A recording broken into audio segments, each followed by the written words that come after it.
اللہم صلی علی محمد وعلی آل محمد۔ علی کی رحمتوں میں، بندہ نوازیوں میں، کرم نوازیوں میں اور اس کے فضل کی ٹھنڈی چھاؤں میں وقت گزار رہے ہو، اور جب تمہارا من چاہے کہ تم اس کا قرب تلاش کرو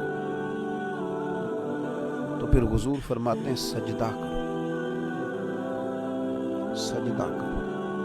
نبی اکرم صلی اللہ تعالی علیہ وسلم نے فرمایا، مسلم میں حدیث موجود ہے، حضور علیہ السلام ارشاد فرماتے ہیں، بندے کو اللہ تعالیٰ کا سب سے زیادہ قرب اس وقت نصیب ہوتا ہے جب وہ سجدے کی حالت میں ہوتا ہے، جب اپنی پیشانی، اپنی ناک زمین پہ رکھ کے وہ کہتا ہے سبحان ربی الاعلی، بڑا عظمتوں والا ہے میرا رب، بڑا پاک ہے، پاک ہے میرا رب، بڑی عظمتوں والا، بلندیوں والا ہے، اعلیٰ ہے۔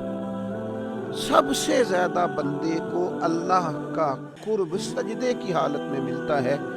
حضور فرماتے ہیں سجدے میں دعائیں زیادہ مانگا کرو، جب تم سجدے کی حالت میں ہو تو کثرت سے اپنے رب کی بارگاہ میں عرضوں پیش کرو، دعائیں مانگو۔ بندے کو سب سے زیادہ قرب سجدے کی حالت میں نصیب ہے۔ سجدے کا ذوق پیدا کریں، سجدوں میں وقت گزاریں، سجدوں کی لذت کی طرف بڑھیں، پنجگانہ نماز کے سجدوں کا بھی سرور لیں، اور کبھی تنہائی میں چند لمحوں کے لیے بھی اپنے رب کے حضور سجدہ ریز ہو۔ بندے کو اللہ کا قرب سب سے زیادہ سجدے کی حالت میں نصیب ہوتا ہے، اور نبی اکرم صلی اللہ تعالی علیہ وسلم نے فرمایا، تم اللہ کی بارگاہ میں کثرت سے سجدے کیا کرو، تیرے ہر سجدے کے بدلے اللہ تعالیٰ تیرے گناہ معاف کرے گا اور تیرے درجات کو بلند کرے گا۔ یہ بلندی درجات کیا ہے؟ یہ بھی اس کی بارگاہ کی قرب کی طرف بڑھنے کا ایک رستہ ہے۔ اللہ تعالیٰ اپنا فضل کرے۔